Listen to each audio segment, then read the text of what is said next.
investigation into whether the Louisville Metro Police Department is engaging in a pattern or practice of law enforcement misconduct.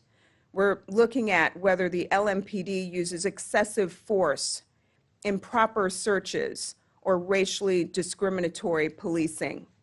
That ongoing investigation is separate from today's charges. In closing, I extend condolences to Breonna Taylor's family and loved ones. Today, we acknowledge the loss of her life. We recognize her dignity and recommit ourselves to the pursuit of justice.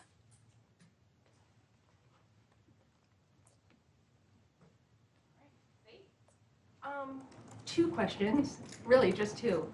I was wondering if you could just elaborate a little bit on sort of the top line things that you're finding in the pattern of practice investigation so far. And secondly, this question's for the AG. With Brittany Griner's trial likely wrapping up shortly in Russia, do you expect Ms. Griner and Trevor Reed to be traded for Victor Bout, and do you support such an exchange? Do you expect other prisoner swaps? 3 questions. You know I was counting. Yeah, I'll take the second question. All I can say is, as the Secretary of State has said, that Ms. Griner was unlawfully detained, and beyond that, I really can't comment. I'm going to let Assistant Attorney General Clark answer the question about the pattern or practice investigation.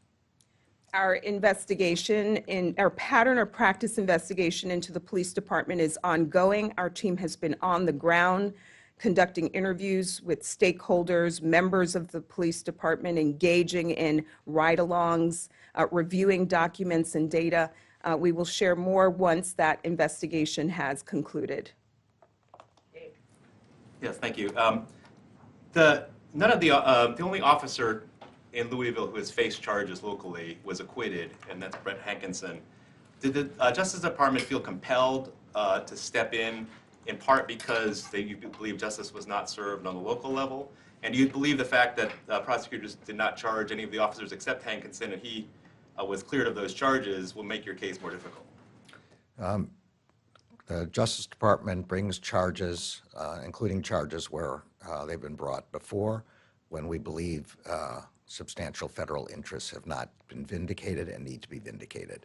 This case charges violations of federal offenses. Obviously, the state did not, and that explains our determination in this case. Do you think it will make it more difficult, though, that Hankinson was acquitted and the other folks were not charged? I have every degree of confidence in our prosecutors and investigators in this case.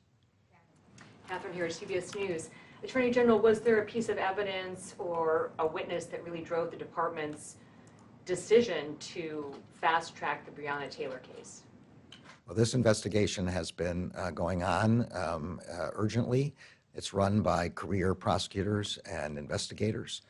It's a complex case, as you can even tell by the 3 charging documents we filed today. And today is the day when we were ready to bring those charges. If I could, a news of the day question. The grand jury here in Washington has issued subpoenas for top members of the Trump administration. Is there a window to bring charges in that investigation before the midterms? This is something I can't comment about. I'm sorry. Mr. Attorney General, does Donald Trump, as a former president, have any ability to block testimony of witnesses who are testifying in a criminal grand jury investigation by asserting executive privilege? No, I'm afraid I'm going to give you the same answer I just gave, which is I'm not able to comment about that. Thank you. Does any former president? All right, thank you.